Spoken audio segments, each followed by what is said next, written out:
आज हम एक ऐसी दिव्य शक्ति की कहानी में उतर रहे हैं जो जितनी उग्र है उतनी ही रक्षक भी। ये कहानी है उन्मत्त भैरव की, जो हमें दिखाती है कि दिव्य क्रोध का असली मतलब क्या होता है। तो चलिए एक सवाल से शुरू करते हैं। क्या होता है जब बुराई इतनी ज्यादा शक्तिशाली हो जाए कि उसे हराया ही न जा सके? जब सारे नियम, सारे विधान, सब कुछ फेल हो जाए? ये कहानी हमें भगवान शिव के सबसे उग्र रूपों में से एक से मिलवाती है, भैरव। लेकिन ये कोई साधारण क्रोध नहीं है। नहीं, ये धर्म की रक्षा के लिए जलाई गई एक प्रचंड ज्वाला है। अच्छा, तो इस नाम को समझते हैं पहले। उन्मत्त भैरव। यहां उन्मत्त का मतलब वो नहीं है जो हम आम तौर पर सोचते हैं, जैसे कोई अनियंत्रित पागलपन। इसका अर्थ है उन्माद से भी परे, एक ऐसी दिव्य शक्ति जो हर सीमा को, हर नियम को लांघ जाती है। ये शिव की उस असीम शक्ति का प्रतीक है जो ब्रह्मांड की व्यवस्था यानी धर्म को बचाने के लिए प्रकट होती है। अब आते हैं कहानी की असली समस्या पर। एक ऐसा समय था जब पूरे ब्रह्मांड पर एक बहुत बड़ा संकट मंडरा रहा था।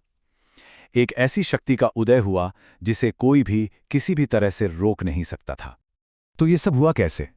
देखिए, एक असुर ने कठोर, बहुत ही कठोर तपस्या की और उसे अजय होने का वरदान मिल गया। फिर क्या था? उसने तीनों लोकों में आतंक का राज फैला दिया। देवता तक हार गए और हर तरफ सिर्फ डर और अराजकता का माहौल बन गया। जरा उस स्थिति के बारे में सोचिए, जब रक्षक ही हार जाएं, जब ज्ञानियों की आवाज दबा दी जाए और जब हर प्राणी बस डर के साए में जी रहा हो। आप कह सकते हैं कि पूरी ब्रह्मांड में पूरी तरह से निराशा छा चुकी थी। ऐसी ही हताशा में जब कोई भी रास्ता नहीं बचा, तब सभी देवताओं ने अपनी आखिरी उम्मीद के साथ भगवान शिव से प्रार्थना की। और उस प्रार्थना का जो जवाब मिला, वो कोई पारंपरिक समाधान नहीं था, बल्कि वो खुद एक प्रलय के समान था। शिव ने कोई सेना नहीं भेजी, उन्होंने कोई साधारण उपाय भी नहीं किया, बल्कि उनके अपने ही भीतर से एक अग्नि ज्वाला प्रकट हुई, एक ऐसी ऊर्जा जो धीरे धीरे एक प्रचंड और अद्भुत रूप लेने लगे। जरा इस स्वरूप की कल्पना कीजिए। आंखें लाल, अग्नि की तरह धधक रही थीं। केश ऐसे फैले थे मानो पूरा आकाश ही उनमें समा गया हो। हाथों में त्रिशूल, खड्ग और दंड, गले में जलते हुए प्रेतों की माला और आसन शमशान की धूल। ये रूप सिर्फ दिखने में भयानक नहीं था, ये अपने आप में एक संदेश था। और फिर वो घड़ी आ ही गई, निर्णायक टकराव की। एक तरफ था अपने वरदान के अहंकार में चूर वो असुर, और दूसरी तरफ थे स्वयं उन्मत्त भैरव, जिनकी सिर्फ मौजूदगी से ही तीनों लोक कांप उठे थे। असुर ने अपना सबसे विनाशकारी अस्त्र चलाया, एक ऐसा अस्त्र जिससे पूरी दुनिया खत्म हो सकती थी। और जवाब में उन्मत्त भैरव ने सिर्फ एक गर्जना की, बस एक दहाड़, और वो महाविनाशक अस्त्र पल भर में राख हो गया। ब्रह्मांड का ताना बाना तक हिल गया था।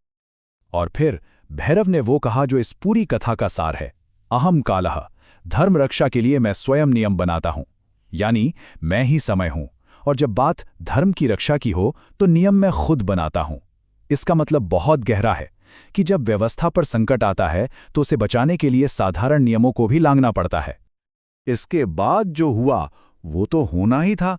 उस असुर का वध हुआ और तीनों लोगों को उसके अत्याचार से आखिरकार मुक्ति मिल ही गई। व्यवस्था फिर से स्थापित हो गई। लेकिन रुकिए, ये कहानी सिर्फ एक युद्ध की नहीं है। इस मिथक के अंदर एक बहुत गहरा संदेश छिपा है। चलिए समझते हैं कि यह दिव्य क्रोध हमें आखिर सिखाता क्या है। तो सबसे पहली और जरूरी बात यह है कि जब अधर्म अपनी चरम सीमा पर पहुंच जाता है तो उसे मिटाने के लिए दिव्य शक्ति एक उग्र रूप में ही प्रकट होती है।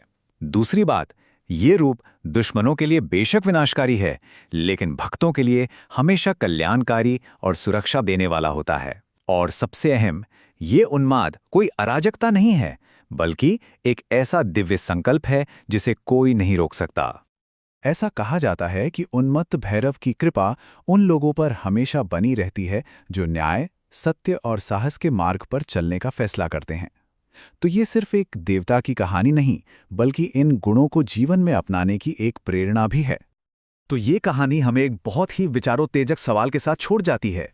क्या सच्चा न्याय कभी-कभी हमारे बनाए हुए नियमों और कानूनों के दायरे से भी परे पाया जाता है? इस पर विचार जरूर कीजिएगा।